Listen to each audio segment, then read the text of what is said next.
Bien, vamos a otro tema. Durante esta jornada, la ministra vocera de Gobierno junto a otras autoridades dieron a conocer la segunda consulta ciudadana de discriminación. Queremos conversar respecto de este y otros temas. Para eso tomamos contacto justamente con la ministra vocera de Gobierno, Carla Rubilar. Ministra, muchas gracias por este contacto. Muy buenas tardes. A ver, buenas tardes, Gonzalo, Carola, gusto saludarle. Igualmente, felices fiestas. Justamente, para comenzar con eso, esta es la segunda consulta que se realiza sobre este tema. ¿A qué conclusiones han podido llegar, sobre todo en esta mesa técnica? Sí, efectivamente, estamos iniciando nuestra segunda consulta de la ley antidiscriminación que fue promulgada en el 2012 en el primer mandato del presidente. Recordemos que fue una ley muy difícil de sacar, que finalmente fue empujada por la ciudadanía, quienes nos emplazó como ejecutivo y parlamentario en ese momento, dada la terrible muerte de Daniel Salmudio por solo la razón de ser homosexual. Y en ese entendido se lanzó una consulta ciudadana el año 2013 que arrojó resultados muy complejos.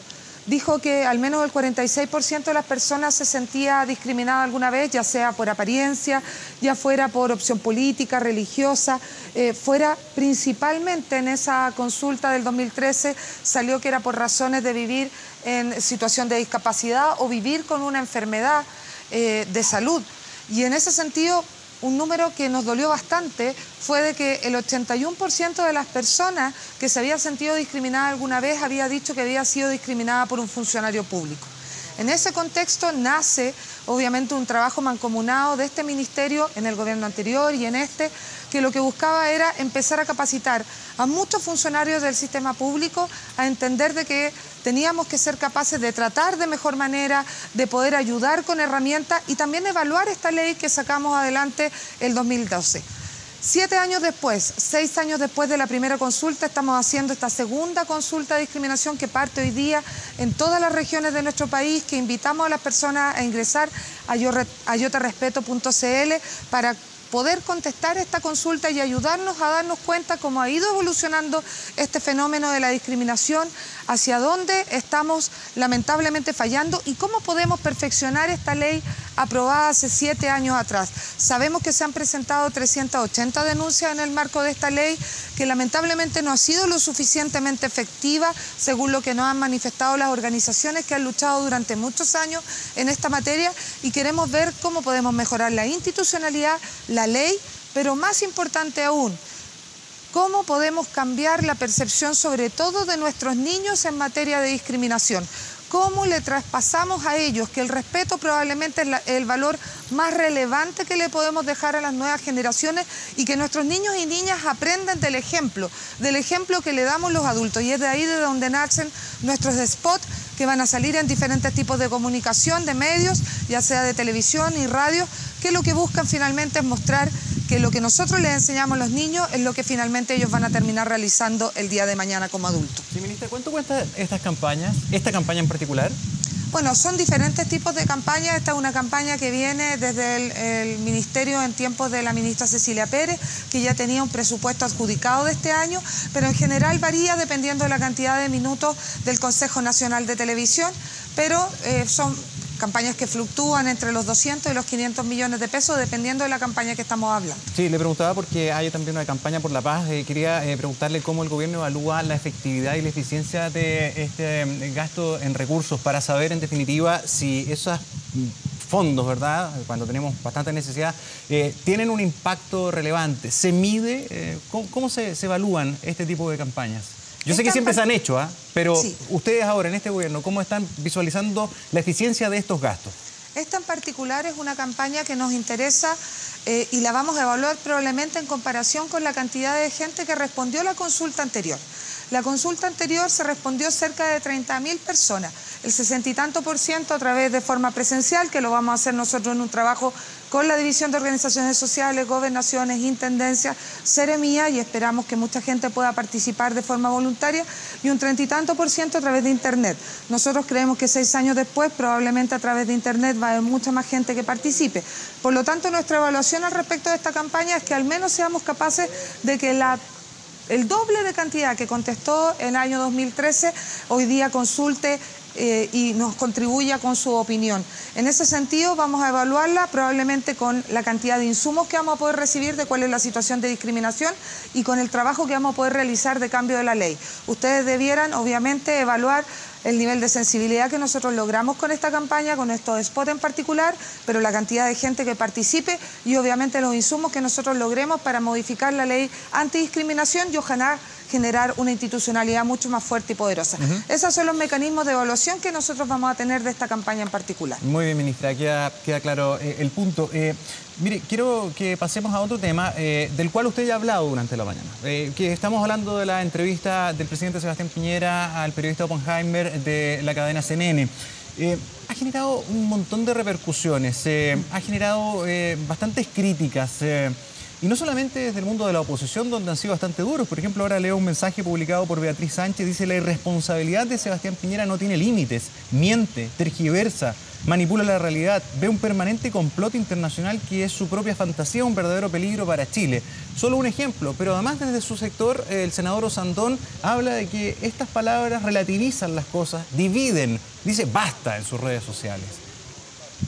Sí, efectivamente, Gonzalo, Carola, el presidente dio una entrevista cerca del 11 de diciembre que fue emitida por CNN con fecha más o menos del 15 de diciembre y en ese contexto es tal cual como ustedes plantean. Él se refiere a algunas fake news que han aparecido, que son imágenes del extranjero que fueron dadas por reales dentro del contexto de lo que ha pasado en estos 60 y tantos días, y algunas imágenes que son dentro del mismo ámbito nacional, pero probablemente dentro de las manifestaciones del año 2011 o del año 2015. A eso a él se refiere en ese momento, pero también en esa misma entrevista, y eso es lo más importante para mí hoy día relevar como vocera de gobierno, él reconoce los abusos, los excesos, los delitos, las vulneraciones en materia de derechos humanos que sí ocurrieron lamentablemente durante estos meses, que nos duelen cada una de las muertes, nos duelen cada una de las lesiones y esperamos efectivamente que se investiguen como corresponde.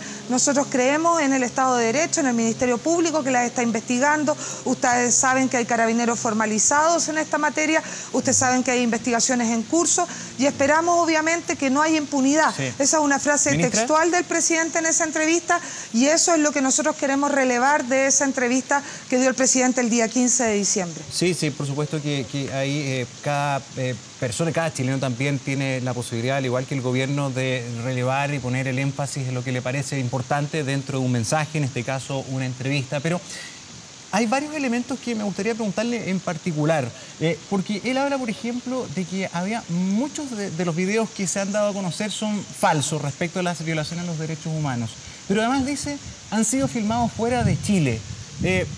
¿Nos podría dar un ejemplo de cuál, por ejemplo, estamos hablando y cuáles son los elementos de prueba para saber que se filmaron fuera de Chile? En ese punto, por ejemplo. Tenemos algunas imágenes, algunos videos que son de países como de Bolivia o de Colombia, que son enfrentamientos que ha tenido la policía de allá y que uno los puede reconocer por los mismos uniformes y que incluso fueron desmentidos por los propios carabineros en sus redes sociales al respecto de que esas imágenes que circulaban por redes sociales o medios electrónicos no eran reales ni eran de Carabineros de Chile. También tenemos algunos videos y imágenes que son de Chile, pero en un contexto completamente diferente a lo que es esta movilización y estos lamentables hechos de violencia que se han generado, que los separamos la movilización de los hechos de violencia en estos últimos meses. Y en ese sentido, claro, hay algunas fake news que se han dado como hechos reales durante estos días y esta semana que el presidente se refiere, pero yo de verdad que quisiera hacer el énfasis y decir que claramente el presidente, y están las declaraciones y está el video, reconoce las vulneraciones a los derechos humanos, dice que son extremadamente graves, dice que deben ser sancionadas y que no debe haber impunidad y que esperamos que el Estado de Derecho que impera en Chile sea el que actúe. Yo en ese sentido quiero ser clara y categórica, esa es la postura del gobierno y en eso no nos perdemos un minuto y es lo que esperamos que quede de la entrevista que dio el presidente el 15 de diciembre a un medio internacional. Ministra, y justamente respecto de este punto particular, el director del Instituto Nacional de Derechos Humanos, Sergio Mico, ya también se manifestó al respecto y dijo, sí, reconoce que hay algunos que efectivamente han sido grabados en otro momento de la historia de nuestro país, dice él, pero yo diría que los videos que hemos visto son en su inmensa mayoría, y esto no es cuantificable, y son verdaderos. ¿Han hablado con él ya? Él el día viernes ya también le entregaba un informe al presidente Piñera, al gobierno, respecto a lo que había estado ocurriendo. Y es más, hacer una numeración de la cantidad de marchas en las que han participado, la cantidad de hospitales que han visitado, la cantidad de comisarías en las cuales han estado también siempre más de 1000. Sí, efectivamente, ustedes saben, el presidente recibió el informe del director del INH, Sergio Mico, y hemos recibido todos y cada uno de los informes que han sido entregados. No nos olvidemos de que la posibilidad de realizar su labor completamente libre por parte del INH y la Defensoría de la Niñez fue una solicitud expresa que realizó el presidente desde el primer minuto, decirle y recordarle a la ciudadanía que fue el mismo presidente quien llamó a la expresidenta Bachelet para que viniera a la Comisión de Naciones Unidas, fue el mismo quien habló con José Miguel Vivanco para que viniera un informe de Human Rights Watch. El país invitó a la Comisión Interamericana de Derechos Humanos para que pudieran observar, comisión que necesita el permiso del país para poder venir, y todo eso es con el objetivo de poder claramente transparentar todo lo que estaba pasando, poder identificar los excesos, las vulneraciones, los delitos y las posibles, obviamente, violaciones a los derechos humanos a fin de que fueran sancionadas y que no existiera la impunidad. Y eso es lo que finalmente, y queremos insistir, es lo que ha repetido el presidente en innumerables oportunidades y es la voz clara del gobierno en esta materia. Para nosotros como país, extremadamente relevante el orden público y la seguridad, pero con un respeto irrestricto en materia de derechos humanos, y la subsecretaria Recabarren, que ha sido la vocera en estas materias, en cada uno de los informes lo ha recalcado de forma clara y sistemática. Sí, el tema de la fake news no es solamente un problema que estemos enfrentando nosotros, es un fenómeno a nivel mundial que es bastante complejo de administrar, pero también quería citar otro punto que el presidente señala con mucha claridad en esta entrevista. Él habla de esta información falsa, pero además señala que ha sido replicada por medios y que los medios han tenido dificultades para poder comprobar la veracidad de los hechos. Eso es relevante porque la labor profesional de los medios de comunicación de todo orden es precisamente hacer esa pega, es filtrar. ¿Qué medios fueron? Y si hay tal error grave, ¿va a haber querellas?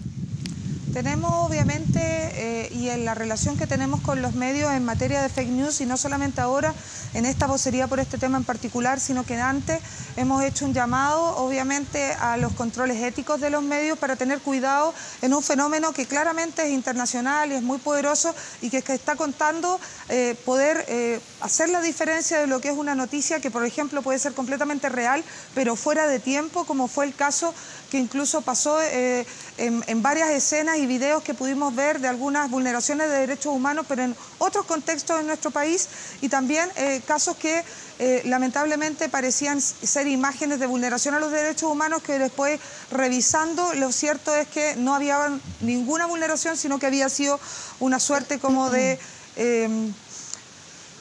no sé cómo explicarlo, como una suerte de imagen que parecía ser una vulneración cuando en realidad no existía. Y en ese contexto, obviamente, es nuestra preocupación con los medios de difundir estas imágenes. Ahora, usted comprenderá que hay una regulación de medios online también, que es importante revisar, que muchas veces publican sin verificar muchas imágenes y que lamentablemente generan bastante desinformación y que hoy día no está lo suficientemente regulada y que sería importante tal vez trabajar en esa materia. Ahora, sobre las imágenes imágenes extranjeras, digamos, efectivamente existen algunas imágenes donde en redes sociales se han mostrado como imágenes de Chile cuando el uniforme claramente no es de la policía de nuestro país. Y, ministra, para finalizar ya, respecto de este informe de Big Data, del cual también se hace referencia, ¿cuántos informes hay? ¿Cuál o cuáles encargó el gobierno? ¿Y son lo suficientemente categóricos como para poder establecer responsabilidades? Sí, perdón, y sumo a eso que el presidente dijo textualmente, hemos hecho un estudio de millones y millones de comunicaciones a través de redes sociales. Sí, yo quiero, y si ustedes me lo permiten, Gonzalo, Carola, poder hacer una diferencia al respecto para ver si podemos aclararle a la ciudadanía cuál es la situación.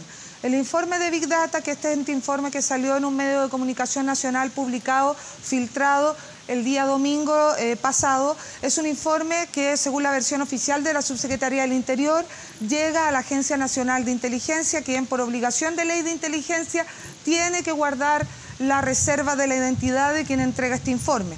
Hace llegar la ANI este informe no realizado por el gobierno, no pedido por el gobierno, ni tampoco financiado por el gobierno, a el Ministerio del Interior, y el Ministerio del Interior considera prudente entregarle al fiscal Abbott estos antecedentes como insumo que pudieran ser útiles en la investigación que ellos tienen que realizar al respecto de los hechos de violencia que hemos vivido en estas últimas semanas.